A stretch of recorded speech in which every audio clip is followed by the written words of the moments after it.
ये दौर है रोबो बॉक्सिंग का, जहां असली इंसानों की जगह आपस में लड़ते हैं रोबोट्स एक दूसरे की जान लेने के लिए। ये खेल वैसे तो बहुत मुनाफेदार है, पर चार्ली नाम का एक रोबो बॉक्सर इस नए खेल के क्षेत्र में अभी भी जूझ रहा था। वो अपना टूटा फूटा रोबोट लेकर एक आम से मेले में पहुंच गया, पर उसका रोबोट इतना बुरा दिखता है कि बच्चे उसके साथ फोटो खिंचवाने के लिए 100 रुपए तक देने को तैयार नहीं। इस मेले में चार्ली के रोबोट को किसी और रोबोट से नहीं बल्कि एक बैल से लड़ना है, पर चार्ली को तो ये बताया गया था कि ये लड़ाई एक छोटे से बछड़े से होने वाली है, तो अब वो इतने कम पैसों में ये काम करने को तैयार नहीं। उसने और पैसे कमाने के लिए इस मेले के ऑर्गेनाइजर रिकी से लड़ाई जीतने की शर्त लगा ली। लड़ाई शुरू होती है, जहां चार्ली के रोबोट ने कुछ ही सेकंडों में उस बैल को पटक दिया, पर जैसे ही चार्ली ने हवा मारने के लिए अपनी एक आंख वहां आई लड़की से लड़ाई, बैल ने पीछे से रोबोट की टांग ही अलग कर दी।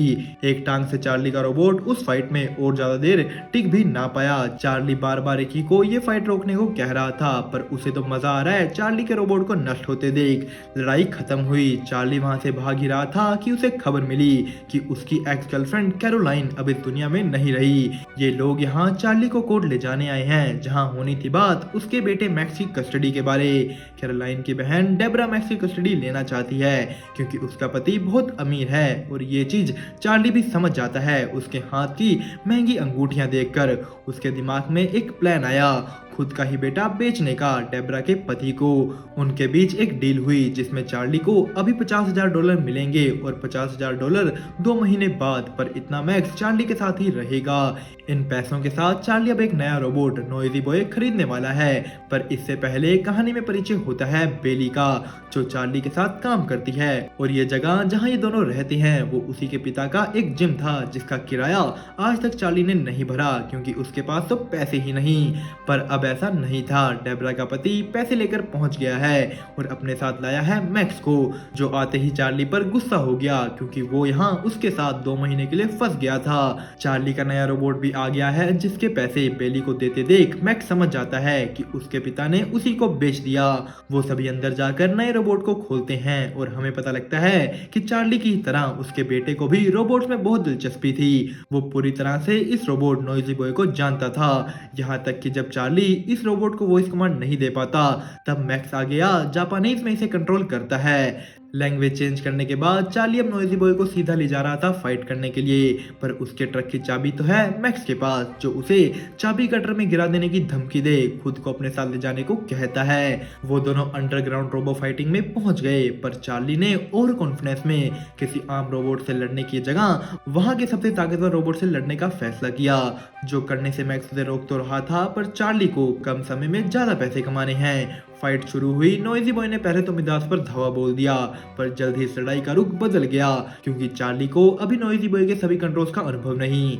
नोइजी बॉय का पहले हाथ टूटा, फिर मुंह, और फिर वो सारा का सारा ही।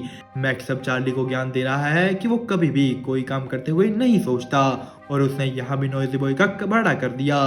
वो दोनों घर जाते हुए रास्ते में रुकते हैं कुछ स्पेयर पार्ट्स उठाने के लिए, और बात करते हैं कि कैसे बॉक्सिंग बदल गई।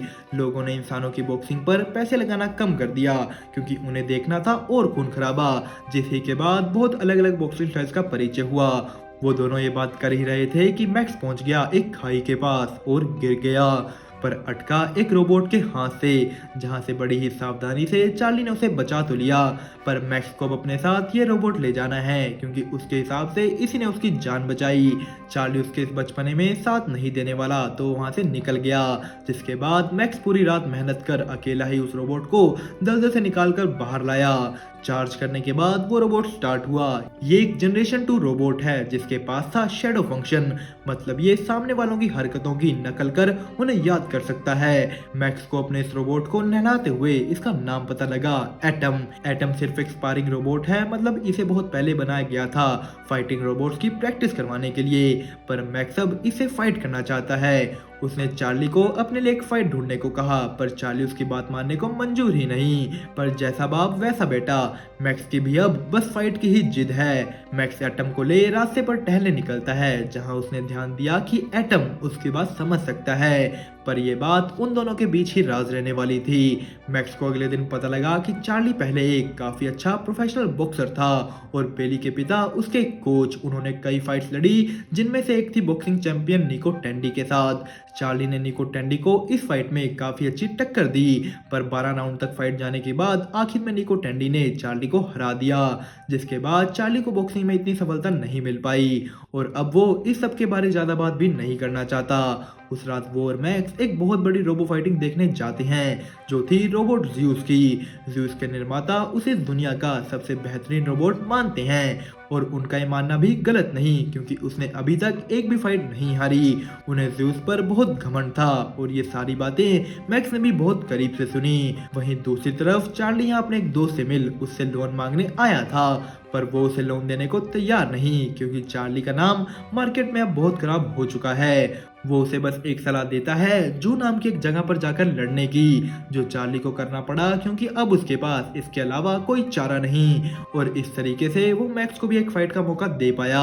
फाइट से पहले मैक्स की एक आदमी से शर्त लग गई कि अगर उसका रोबोट एक राउंड तक खड़ा रह पाया तो वो उसे 50,000 रुपए देगा। पर इस फाइट में रोबोट को कंट्रोल मैक्स कर रहा है, जिसे इस चीज का पहले कोई अनुभव नहीं था। एटम उस फाइट में बहुत बुरी तरह मार खाता है, पर वो किसी तरह आखिर में खड़ा हो गया। वो लोग 50,000 रुपए जीत चुके थे, पर मैक्स ने फिर से उस आदमी से अगला राउंड खेलने की शर्त लगा ली, वो भी डबल पैसे के लिए। इस बार एटम ने बस एक मुक्का मारकर ही सामने वाले रोबोट का सिस्टम फेल कर दिया और वो ये फाइट जीत गए। वहां से निकलते हुए उन्हें एक और फाइट मिली, जिसके लिए मैक्स के बहुत जिद करने पर चार्ली एटम को खुद ट्रेन करता है और सिखाता है उसे अपने सारे मूव्स, जो पहले वो खुद बॉक्सर हुए किया करता था। मैक्स और चार्ली का एटम एक के बाद एक फाइट जीत रहा था और बन चुका था पूरी दुनिया का एक उभरता सितारा, जिस पर उन्हें एंट्री मिलती है एक ऑफिशियल टूर्नामेंट में। पर इससे पहले वहां उनकी फाइट शुरू होती, चार्ली और मैक्स को ज़्यूस के निर्माता अपने पास बुलाते हैं बात करने के लिए एटम के बारे। वो लोग एटम को खरीदना चाहते हैं ज़्यूस की प्रैक्टिस करवाने के लिए, पर मैक्स उन्हें साफ साफ ही मना कर देता है। चार्ली ने भी मैक्स को मनाने की कोशिश की, पर उसने उसे भी साफ कह दिया कि ऐसा तो बिल्कुल भी नहीं होने वाला। एटम की पहली लीग फाइट शुरू होती है, जहां उसका सामना हो रहा था एक 2 सर वाले रोबोट से। फाइट में पहले तो एटम कुछ भी नहीं कर पा रहा था, पर चार्ली ने जल्द ही सामने वाले रोबोट की कमजोरी ढूंढ ली और कर दिया उसका भी सिस्टम फेल। उनकी जीत की खुशी अभी शुरू ही हुई थी कि मैक्स स्टेज पर चढ़ दे देता है साफ साफ चुनौती ज़्यूस को, एक ऐसा रोबोट जो आज तक एक भी फाइट नहीं हारा। पर कहानी में यहाँ एक ट्विस्ट आता है जब मैक्स और चार्ली का सामना होता है उस इंसान से जिससे चार्ली मूवी की शुरुआत में शर्त लगाकर भाग निकला था। वो मैक्स और चार्ली दोनों को पकड़ जख्मी कर देता है, जिसके बाद चार्ली को यह अंदाजा हुआ कि उसका बेटा उसके साथ बिल्कुल भी सुरक्षित नहीं। वो मैक्स को उसके नए माता पिता के पास छोड़ आता है। मैक्स ने चार्ली के पास रुकने की कोशिश की, पर चार्ली ने ऐसा होने ना दिया। उसके हिसाब से मैक्स के लिए यही सही था। वो मैक्स को बताता है कि वो लोग उसे उससे ज़्यादा खुश रखेंगे, पर वहाँ से निकलने के बाद चार्ली खुद ही मैक्स के बिना नहीं रह पाया।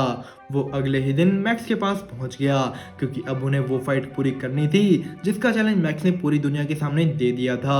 एटम और ज़्यूस दोनों स्टेज पर पहुंच चुके हैं और हो चुकी है ये फाइट भी शुरू, जिसमें ज़्यूस ने शुरू से ही एटम पर अपना दबाव बना लिया। पर ज़्यूस से इतनी मार खाने के बाद भी एटम अपने पैरों पर है। एटम ने वापसी हमला किया, जिसकी मदद से वो पहला राउंड पार कर गए। ज़्यूस के निर्माताओं से ले सभी लोग चौंक गए थे, क्योंकि ये पहली बार हुआ था कि कोई रोबोट ज़्यूस के सामने इतनी देर तक टिका। राउंड के बाद राउंड हुए, पर फाइट अभी भी जारी थी। मैक्स एटम को शैडो मोड में डालने का फैसला करता है ताकि चार्ली अपनी मूवमेंट से उसे कंट्रोल कर पाए। वो चार्ली की मिन्नतें कर उसे मनाता है, जिसके बाद शुरू हुआ असली खेल। बहुत ज्यादा देर तक हमला करने के बाद ज़्यूस स्लो होने लगा, जिसका ही इंतजार चार्ली को था। वो मौके का फायदा उठा ज़्यूस पर हमलों की बरसात कर देता है। ऐसा लग रहा था कि यहाँ एटम नहीं बल्कि चार्ली लड़ रहा है। इस फाइट के अंत में कोई नतीजा तो सामने नहीं आता, पर लोगों ने एटम को अपना विजेता मान लिया और इसी के साथ ये मूवी भी हुई यहीं पर खत्म। दोस्तों, आपको हमारी एक्सप्लेनेशन अच्छी लगी हो तो वीडियो को लाइक और चैनल को सब्सक्राइब करना मत भूलिएगा। आज के लिए इतना ही, अब हम मिलेंगे आपको किसी और वीडियो में, तब तक के लिए अलविदा।